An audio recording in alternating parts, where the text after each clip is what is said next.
Depois disso, Jesus apareceu outra vez aos seus discípulos na beira do lago da Galileia. Foi assim que aconteceu. Estavam juntos Simão Pedro e Tomé, chamado o Gêmeo, Natanael, que era de Caná da Galileia, os filhos de Zebedeu e mais 2 discípulos. Simão Pedro disse aos outros: Eu vou pescar. Nós também vamos pescar com você. Então foram todos e subiram no barco. Mas naquela noite não pescaram nada. De manhã, quando começava a clarear, Jesus estava na praia. Porém, eles não sabiam que era ele. Então Jesus perguntou: Moços, vocês pescaram alguma coisa? Nada. Joguem a rede do lado direito do barco, que vocês acharão peixe. Eles jogaram a rede. E logo depois, já não conseguiam puxá-la para dentro do barco por causa da grande quantidade de peixes que havia nela. Aí o discípulo que Jesus amava disse a Pedro: É o Senhor Jesus. Quando Simão Pedro viu dizer que era o Senhor, vestiu a capa, pois havia tirado a roupa, e se jogou na água. Os outros discípulos foram no barco, puxando a rede com os peixes, pois estavam somente a uns 100 metros da praia. Quando saíram do barco, viram ali uma pequena fogueira, com alguns peixes em cima das brasas. E também havia pão. Então Jesus disse: Tragam algum desses peixes que vocês acabaram de pescar. Aí Simão Pedro subiu no barco e arrastou a rede para a terra. Ela estava cheia, com 153 peixes grandes, e mesmo assim não se arrebentou. Jesus disse: Venham comer. Nenhum deles tinha coragem de perguntar quem ele era, pois sabiam que era o Senhor. Então Jesus veio, pegou o pão e deu a eles. E fez a mesma coisa com os peixes. Foi esta a terceira vez que Jesus, depois de ter sido ressuscitado, apareceu aos seus discípulos. Nós queremos meditar sobre o texto que nós acabamos de ouvir pela narração de Cid Moreira. João, capítulo 21, versículo 1 ao versículo 14. E nós queremos iniciar nosso estudo bíblico da Palavra de Deus em nome de Jesus. Amém. O texto do Evangelho me fez recordar de pescadores. Várias histórias de pescadores existem. E acredito que vocês também já devem ter ouvido alguns dos pescadores comentarem que o maior peixe sempre escapa. Pescador em geral gosta de contar vantagens em cima do maior peixe que caiu do anzol. Na Galileia, onde Jesus começou o seu ministério, existe o Mar da Galileia. O Mar da Galileia, também conhecido como o Lago de Genezaré. Ele é um extenso lago de águas doces, o maior de Israel, com águas azuis e muito ricas em vida. Este lago tem um comprimento máximo de cerca de 19 quilômetros e de largura máximo cerca de 13 quilômetros. O nosso texto relata a terceira vez que Jesus aparece a seus discípulos. Desta vez, ele aparece a 7 discípulos. Enquanto eles estavam pescando no mar da Galileia, que eles conheciam muito bem, pois todos os discípulos, estes eram pescadores profissionais. Antes de eles seguirem Jesus, eles viviam e sustentavam as suas famílias com a pesca.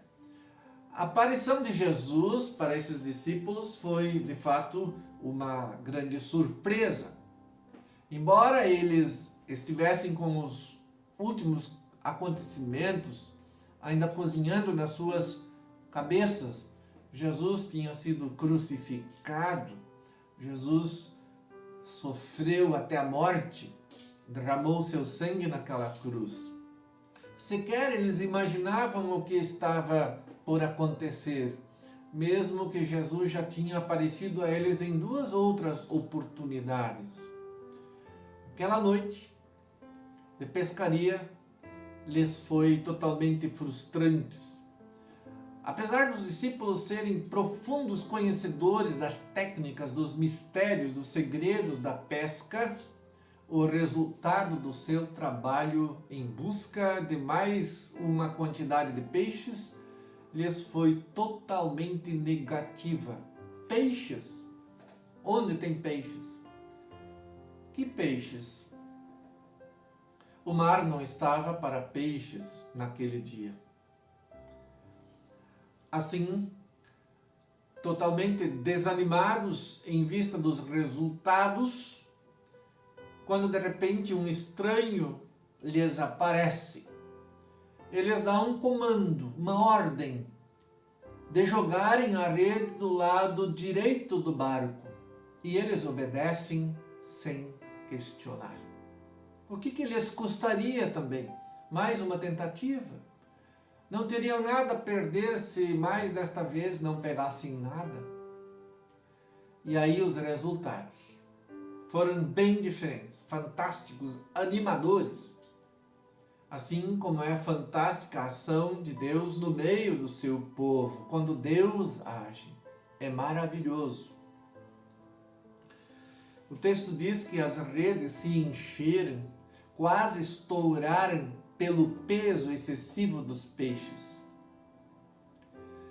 A pescaria, que parecia ser um fracasso quando o sol começasse a brilhar, transformou-se numa pescaria bem-sucedida, uma pescaria fértil, com larga margem para contar, de fato, as vantagens em casa.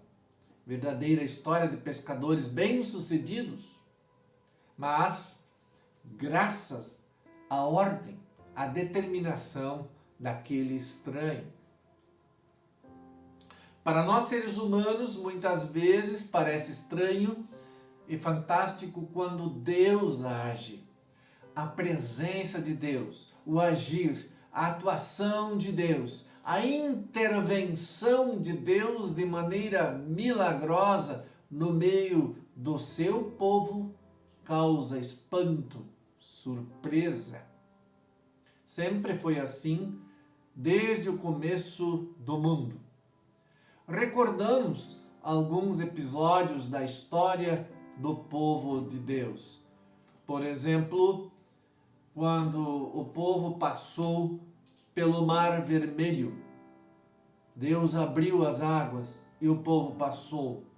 A travessia de Israel pelo deserto quente, rumo à terra prometida. O maná sendo oferecido ao povo de Deus todos os dias. E mais a cura de cegos, coxos e mudos. E a própria ressurreição de Jesus dentre os mortos. Tudo isso causou surpresa, assombro e temores. Foi bem assim que os discípulos se sentiram, de repente, envolvidos por aquele estranho que lhes apareceu e lhes falou com autoridade e segurança. Quando aquele estranho se tornou conhecido que ele era Jesus, os 7 discípulos começaram a compreender a grande lição da vida. O seu chamado neste momento aqui não é tanto para a salvação, para eles crerem em Jesus, pois eles já criam nele. Mas o chamado deles neste momento por Jesus é para o trabalho, para o serviço, Assim como João, que aqui esteve entre os 7, lá no livro de Apocalipse, foi convocado uns 60 anos mais tarde para uma grande tarefa. E aí eles, os pescadores do mar da Galileia, não começaram a discutir se era possível a execução da tarefa que Jesus lhes deu. Jesus lhes deixou claro que eles estavam ali e que a pescaria maravilhosa tinha sido apenas um gancho, um sinal, por assim dizer, para novamente chamar a atenção dos discípulos de que a grande pescaria da enorme busca dos peixes deles deveria de ser jogar a rede do Evangelho sobre as pessoas, pescar para a vida eterna, para o lindo lar que Jesus está preparando para todos aqueles que nele creem. Naquela noite de trabalhos aparentemente sem resultados e totalmente frustrante, os 7 discípulos aprenderam a lição. Só esforço humano não é suficiente em questões de sucesso para pescar pessoas para o céu. Nossos métodos, nosso jeito podem falhar, mas poderosa e certa é a palavra de Deus e sua promessa. Notemos bem, irmãos, Jesus vai em busca de pessoas ocupadas. Um detalhe interessante: pessoas ocupadas. Estes pescadores que estavam de certa forma traumatizados e frustrados com a obra de Jesus. Jesus tinha sido morto, que já estavam voltando novamente para a sua profissão anterior de pescar peixes no mar da Galileia. Estes homens eram homens extremamente ocupados. Eles trabalhavam horas e horas, especialmente à noite, quando era próprio para pegar os peixes. Estes pescadores poderiam ter dito para Jesus: não temos tempo, não podemos, não temos tempo. Mas eles foram convencidos pelas promessas de Jesus de que haviam outros peixes a serem pescados no mar do mundo e que esta pescaria deveria ser feita por meio de gente consagrada a Jesus. Gente que já tinha sido convertida e convencida pelas promessas de Deus.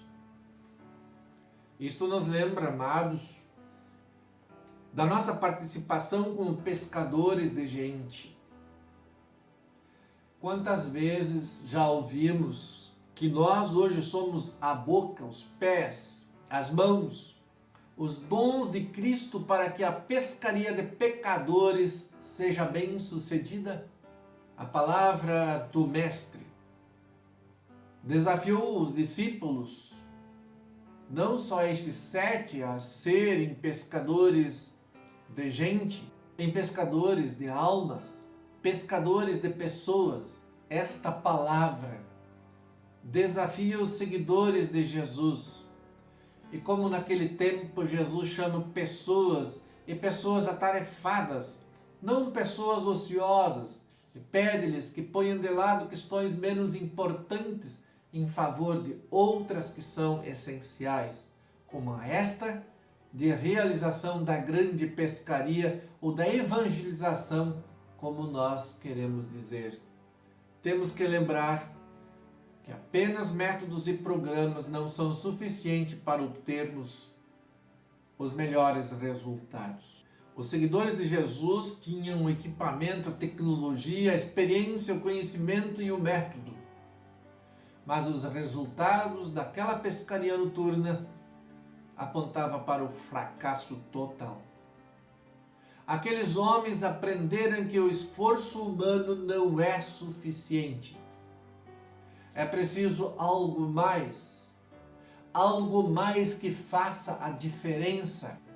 Quando eles confiaram na palavra daquele que até o momento lhes era um estranho, embora desconfiassem que poderia ser Jesus, e jogaram a rede, o milagre simplesmente aconteceu. Isto tem muito a dizer para nós, Igreja de Cristo, para nós cristãos.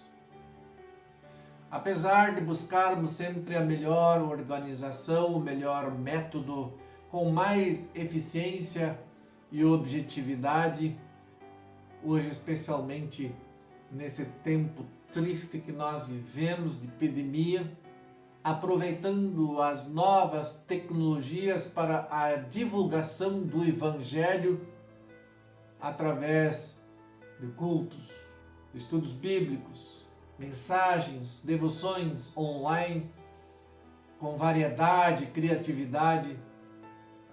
Não podemos esquecer que qualquer tarefa na igreja vai trazer resultados enquanto é realizada sob a orientação e promessa da palavra de Deus.